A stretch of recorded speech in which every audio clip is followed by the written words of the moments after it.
It's time for a rowing form review. We're going to talk about the good and the things to improve on with this rowing form. Okay, so starting at the catch position, the front end of the rowing stroke. First off, that we can see that the foot height adjustment is really good. We always want to set our feet as low as comfortably possible.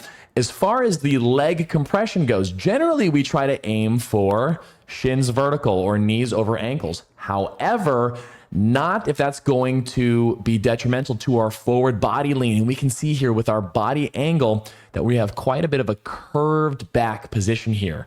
And instead what we want is a nice flat back leaning forward.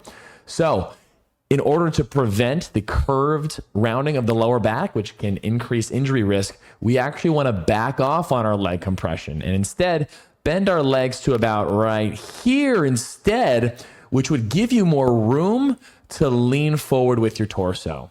When it comes to sitting in this position as well, right now we can see we're sitting on kind of the comfy part of the butt, the real meat of the butt. But when we sit on the rower, we want to be trying to sit our hamstrings on the center of the seat.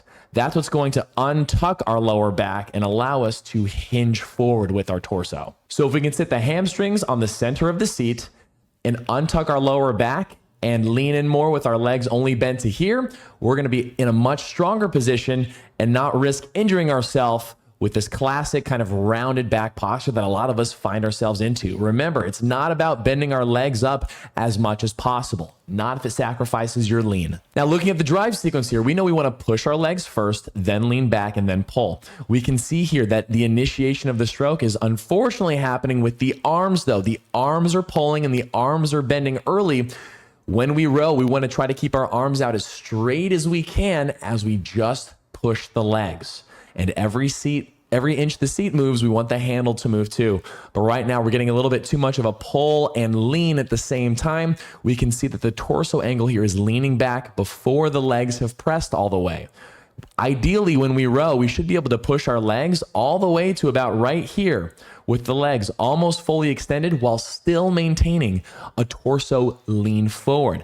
That way, after the legs press down, we can swing the torso back and then pull in the arms. So the idea there is to really think push legs first, don't pull first.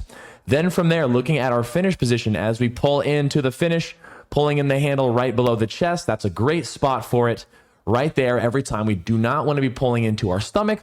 And as we pull in, we just want our elbows to be out and back. And it looks like we're achieving that position here, elbows out and back, and looks good. And of course, on the return sequence, we want to be thinking about our arms relaxing down and out, passing the knees before they bend. But we can see here that we are kind of bending the knees early. Early knee bend as the hands are coming out. Remember, we don't want to be carrying our handle out straight like this. We want to relax our arms down and out so that way they guide over the knees before they bend, just like you wouldn't bend your knees early if you were doing a deadlift.